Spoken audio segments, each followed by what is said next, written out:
Karen Schwartz is in the business of bearing witness as an artist and as a psychologist with a psychotherapy practice. Her fascination with faces began while observing patients in session. The large-scale, abstract expressionist paintings that dominate her studio walls are inspired by modern masters like Willem de Kooning and Jackson Pollock, and they also serve as visual evidence of Schwartz's willingness to break the rules in an effort to make meaning of the human psyche. I'm Gail O'Neill. Join me and my producer, Felipe Barral, as Karen Schwartz talks about her initial resistance to art, the about-face that changed her self-perception, and the joys of shattering boundaries on this episode of Collective Knowledge, because spreading knowledge is the most altruistic thing we can do as human beings. I'm curious about your first exposure to fine art, fine visual art, or anything. My mother used to make us go to the museums when we were kids. We lived either in New York City or outside of it. And I hated it. I'd always want to know where we were going to get ice cream, or, you know, I really disliked it. But it gets inside of you and it creates an aesthetic. What did you like and what got inside it? What did you not like and what got inside? Well, what I didn't like was just the whole trip. You know, it would be like an ordeal, and then, you know, you always, as a kid, I always wanted to leave before they wanted to leave. My mother wanted to talk to me about it, and I didn't want to talk about it. I was like an uncivilized child. So you were like a child. Yes, yes, yes. So yes, I was like a child. But when I got into high school, I started to pay attention to it. And I think it was because, as I told you earlier, I was taking pictures, and I started looking photography, and I started to find out, I can't remember if this was in college or in high school, but I realized, you just absorbed it. I mean, the artists of the 1970s, when I was living in New York, were movie stars, you know, to me anyway. And Soho was just developing, and I remember once my father took me there for lunch when I came home from college, and Soho was, you know, it had health food cafeterias, which was like unbelievably vanguard then. And to me, it was just around, it was in the air. So I saw de Koonings. I didn't pay attention to de Kooning. I see de Kooning when I'm in here too, yeah. Well, you know, Michael said that to me. But he said, you paint like de Kooning, and I had never paid attention to de Kooning, but de Kooning was all around me. Mm-hmm. Jackson Pollock I paid attention to because he was like even more of a superstar, but I didn't particularly respond to it or like it, but I wanted to be like Matisse and the other modern artists. I love not the Impressionists, but the Post-Impressionists. I love the Fauves, as you can imagine. Mm.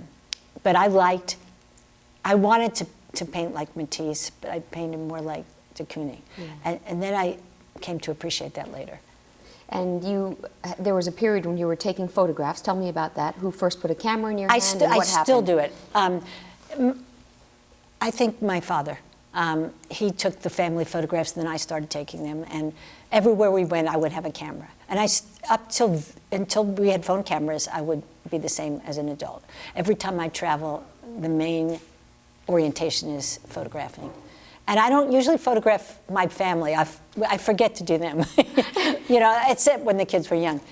But I mostly am taking pictures of something that captures, like portraits of places, something that captures the essence of a place. So you're taking architecture, are you taking people too? Because there's so many faces. A lot of people. All right. A lot of people, and I'd get into conversations with them, and I'd say, can I take your picture? When I was in high school, I would be intrusive. I thought that's what a photographer has to do, so I would just do it, and a lot of people would scream at me. And in New York? In New York, really and also in France. Uh-huh. In Paris, I had people scream at me. I'm trying to think where else, but in New York. You can't take our pic. You know, some cultures also find it really offensive, like you're stealing their soul, right, which I didn't realize. So I became more self-conscious about it the more empathic I got in life. So, you know, by the time I was studying psychology, I stopped doing that. My grandfather used to sit in his chair when he was older, and he retired, and he didn't have to go to the factory anymore, and he would copy the great masters sitting in his chair. He was old and kind of infirm. And his pictures were kind of primitive. And my uncle, his son, was a wonderful artist and still is. he's probably the best in our family. So there's this gene, you know. So in 9th grade, I found out I could draw. And I didn't really know it. I had not tried to do it before then. But the way I drew was I had permission from the things that I had seen to draw flat, to not draw according to perspective. Okay. Because I had seen Matisse, I had seen Japanese prints, I had seen all kinds of modern art that was permissive. It broke the old-fashioned rules. So I never felt rule-bound, and I'm a person who hates following rules, cannot follow instructions.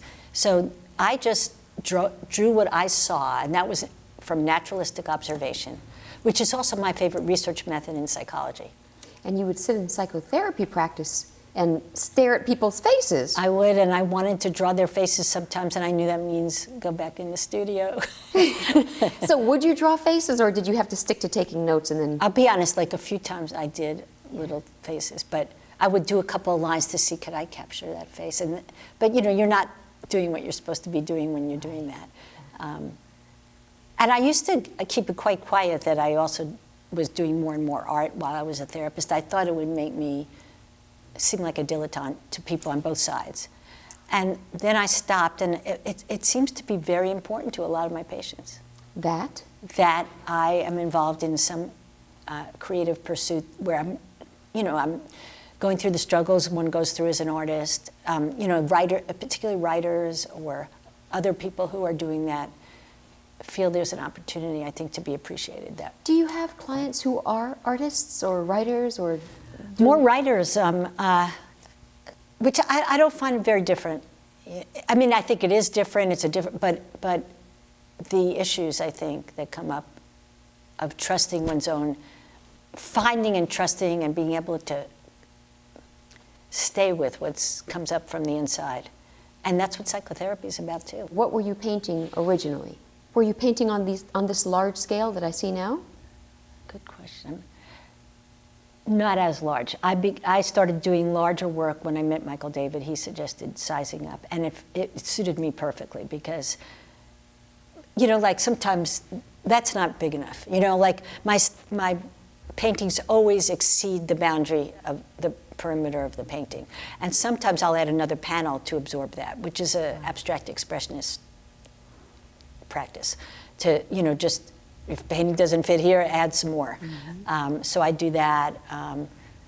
And I think that also comes from photography, because if you look at Degas' paintings, Degas was a photographer as well. There was a really good show on his photography and his painting, I think, at the Met. But I think of Degas when I think about taking a photograph because of his angles. They were always so, like if you think of the ballet pastels that he did, the angles were like from underneath or from the side. And I think that I often am looking for that when I'm doing a painting. Do you know what you're going to paint when you walk up to a blank canvas? Never, never. What happens? Tell me how, does it take courage to put down the first mark? Are you trying to outsmart yourself, or do you just know to go and? I just attack it, like I just do it. And you know, what can happen? I mean, what can happen? You know, it's so much safer than. You waste your time, you waste your paint, you waste the canvas, you have treated the canvas, and.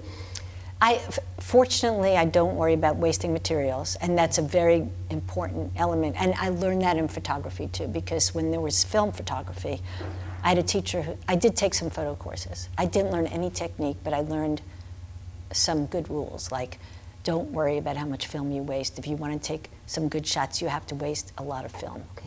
And that was useful. And I did waste a lot of film. Now it's digital, so it doesn't matter. But I don't worry about, I apply that to painting too. I mean, sometimes at the end of, like if I'm in the studio for 3 hours and I have to leave, and I have like paint in buckets and stuff, I'll pull out some paper and I'll just use it all up on the paper. So so that sends me in an abstract direction usually. Okay. Because, and sometimes some of the best stuff comes out at the end with this otherwise wasted paint, because I'm free by then and I'm warmed up. All right, so you don't have an intention to make some great masterwork. You just want to use the rest of the paint that's in the bucket. You don't want it to go to waste. Yes, but to go back to your first question about how do I start, I work on a lot of paintings at the same time, and I always do works on paper at the same time also. So I'm not really starting one and, you know, I'm starting so many things, I think it's less intimidating because it's sort of like taking a lot of photographs. Something's going to probably come out in a way that makes me want to stay engaged with it. If I want to keep working on it, then I'm successful. That's the way I see it. Are you a fast painter? Yes. Okay, how fast? Like this portrait of MLK, which I love his eyes, Karen. Thank you. That could be, I don't remember how long that one took, but I would say, I'm sure I didn't do it in one session because it's very helpful to step away and then come back. And a lot of times with portraits, which this is the tightest thing I do in that I am, you know, you asked me, do I know? If I'm painting a picture, if I have a picture of Martin Luther King in front of me, that's who I'm trying to paint, sure. obviously. But if it doesn't work out too well, and this happens a lot, like if those two blurry paintings in the back, they started off as the artist Marlene Dumas. And they're painted in the same style that she does. Her, you know, her work is very watery and blurry. And she's a wonderful painter. So I was painting her, but it turned out not to look like her, but I liked it. So I let it be somebody else. And I thought, it doesn't matter, I'm still painting. And so I started out painting Frances McDormand over there. It ends up being Jeff Flake, as I was talking about before. And with Frances's hair. With Frances's hair. And I left Frances's hair because I thought the problem with Jeff Flake, to me, is that his hair is too neat and it says everything about his thinking. And he allowed himself to be in disarray and upset. And more power to him, I appreciate it. So, you know, I wanted to paint him and appreciate in his disrupted state. Yes, his willingness to be disrupted. Yes. Yeah, yeah. How did this whole political series get started? Because I can, it's not that I'm so tortured by it that I had to do it, but I felt a responsibility as an artist. It's funny, when 9/11 happened, I'm a New Yorker, I didn't feel like going up there to offer my services as a psychologist. I thought I have to go up there and take pictures. So I respond to the world first as an artist, I think. So there's some primal part of my identity that is there, and I feel that way about this political thing. I never felt that I was really dedicated the way I think some people are. So my way of today of participating in what's going on now feels like through my art. And there's sort of no way I can paint anything else for the moment. It feels like I need to do this. And I usually go to faces that just draw me. I felt that way about James Baldwin. So I first got drawn to him because of his face rather than his writings. And then I started to read some of his stuff. Right. And what was it about his face that drew you? I'm thinking of the photograph that I used for that. I think it's so sensitive and so chiseled. So I think it's a beautiful face. You know, it's refined and chiseled. I think beauty is part of it. You know, I don't always see beauty in things that are traditionally beautiful. But he has a beautiful face. And and his heart, you know, comes through in his face, I think. Yeah, when you describe his face as chiseled and what was the other word you used? Sensitive? Sensitive and refined. And refined. Yeah. That describes his writing and his mind as well. Yeah. So I think so. And I think that's when these portraits are successful, when I don't really know the person, but I find out what I know about them by painting them. And then it turns out to have some resonance with what I come to feel about them when I get to know them. what do you see of yourself in your portraits, Karen? Or what do you... That's a great question. Because I was thinking about that for this. What I see of myself is the selection. You know, so it's a content answer to some degree, that I'm drawn to these people because of their faces, and they must, you know about mirror neuron research, and which says, the basic idea, and I'm not sure if it's all scientifically backed up, by the way, but the idea is that we take on the emotions of people, and we apprehend the intentions of people whose faces we're looking at without a verbal exchange. Is that the same as empathy? I would say that, yes, it's related to empathy. One of the ways empathize is through the nonverbal channel. So I think that I respond to people who express emotions that I feel, and I'm not even aware I'm feeling them. So between your exposure, very cultured family, an uncle and a grandfather, uncle who's an artist and a grandfather who had a hand as well, how is it that you went off the art track, Karen? Well, I had never planned to become an artist. The only artist I knew was my uncle's girlfriend, and she was nuts. And and I also I think there was a real premium in my family. I was supposed to be a lawyer. So I didn't want to be a lawyer, so although I would have liked arguing a lot. But so, you know, psychologist was my compromise, I think. Okay. It was a profession, but it wasn't, it was about something other than interpreting law and, you know, what law's about. How does your psychology practice inform your art practice and vice versa, if at all? Well, I think my art practice brings the humanism back into my psychology practice. I was originally trained humanistically as a psychologist, meaning that in the days when I was training also, I was trained interpersonally, which the assumption of which was that people are the most important situations that we encounter in our lives. Okay, so that may sound like, oh yeah, well, of course we know that, but it's a big debate in psychology and psychiatry. It has been, it's fairly resolved now that yes, interpersonal relations constitute the most important situations informing who we are. But that hasn't always been the case. So I think our closest kinship professionally as psychotherapists are artists. I don't mean just visual artists, but writers. Those are the people who try to see into motivation, and the best key to motivation is emotion, whether it's expressed bodily or otherwise. And to me, they're not separate that much. The only thing separate about them is I have to sit in a chair to do psychotherapy most of the time because it's expected I will sit still when I'm listening and, you know, relate. And I'd probably walk around the room more if it was like socially acceptable, but it makes people think you're not listening. So I wouldn't do that. But other than this is physical, art making is physical and psychotherapy is not so physical, and I find it rather confining in that way. I feel like they're the same, they feel so similar to me.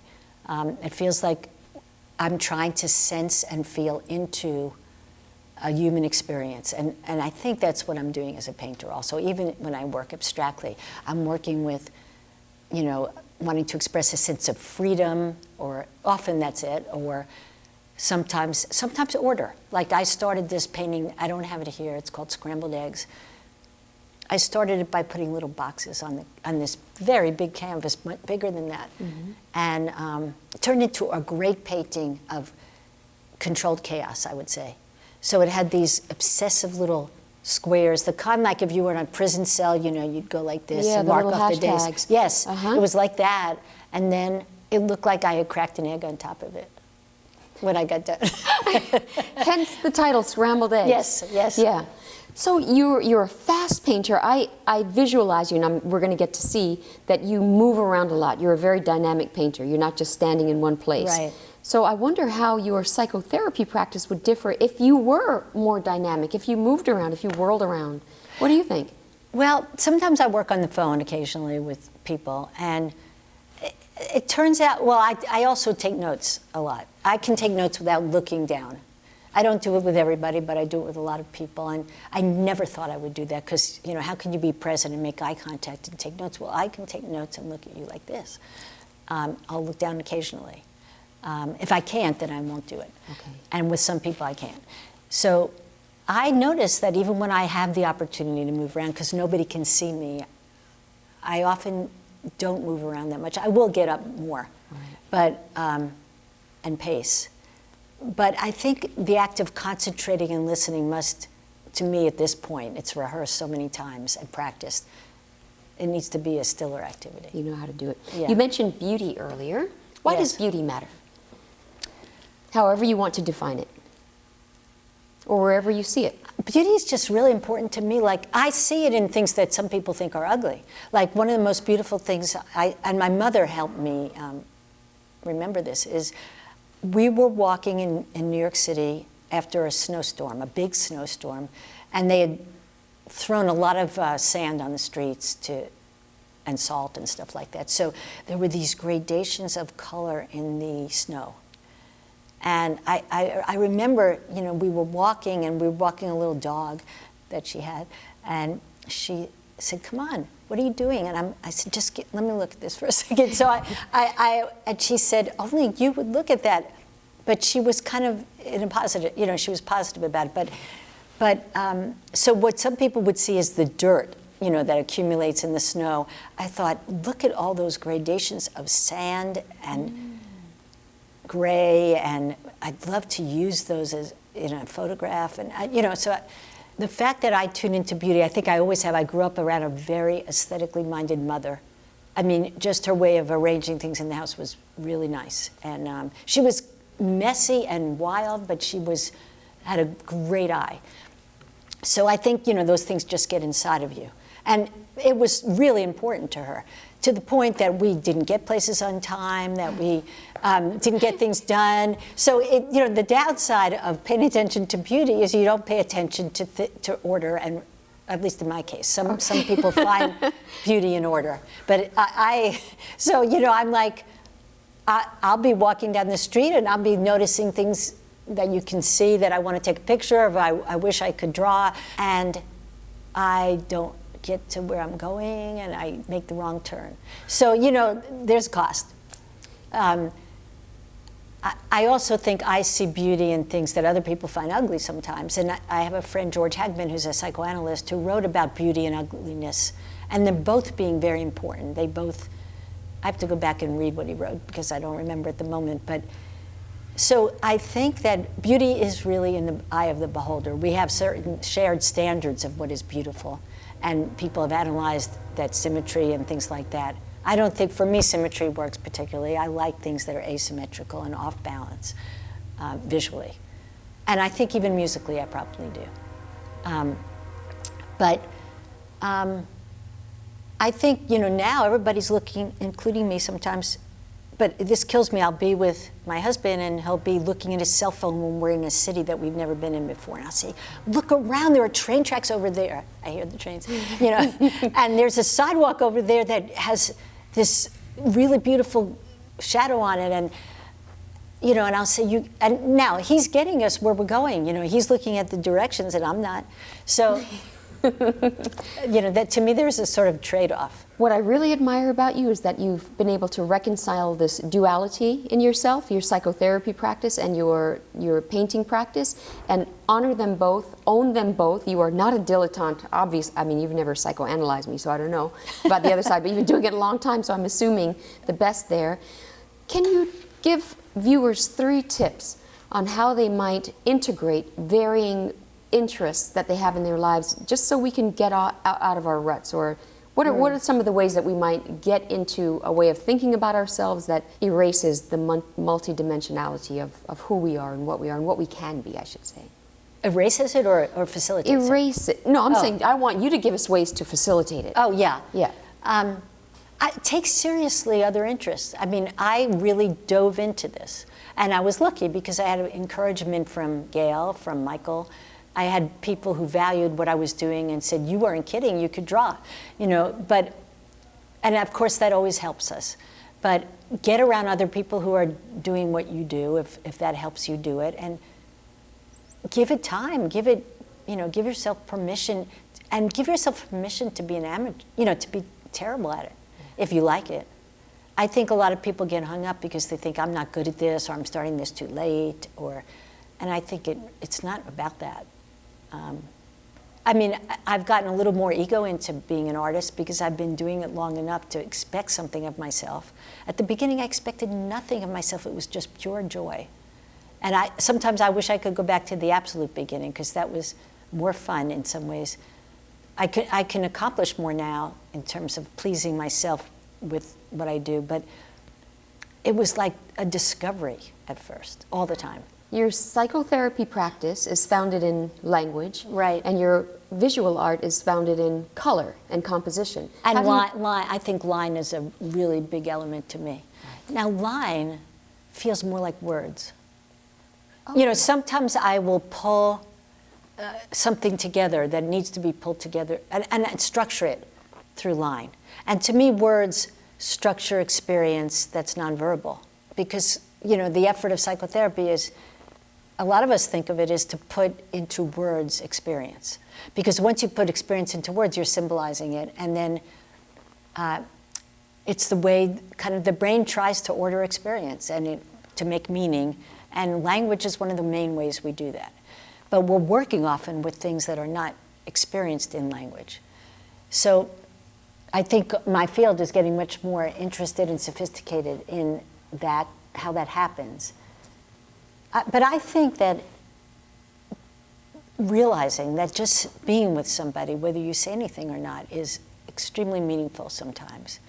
And holding an experience together, and by holding I mean staying with it together. And sometimes that's best done without words.